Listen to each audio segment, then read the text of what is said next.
2,600 years ago, God gives Nebuchadnezzar a dream, and he has Daniel interpret that dream. And in that dream, he shows a great statue, and that statue is made of gold and silver and bronze and iron. And the thing I want you to focus on today, because I think it's relevant for our lives today, is in this dream and this statue showing all the kingdoms that the earth would endure.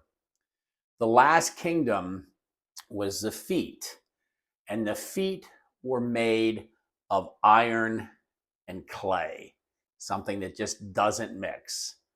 So if you look at what's going on today and you watch the news at all, you'll see that over in Europe or the revised Roman Empire, you're seeing a lot of Muslim immigrants pouring into Europe.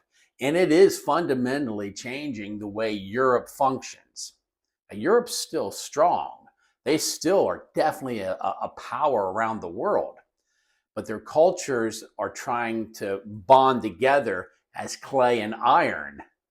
And they don't mix because the Muslim culture really isn't assimilating into the Western culture, and the Western culture isn't assimilating into the Muslim culture.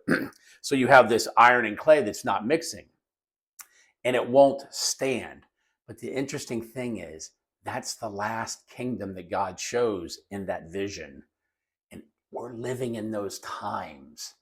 I think that's so exciting because that means what God prophesied about Joel, through Joel, that he's going to pour his spirit out, I think is closer than ever.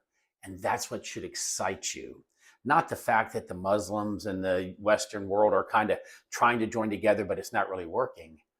But what it means for the body of Christ, which is that spirit of God being poured out on us like we've never seen it poured out before.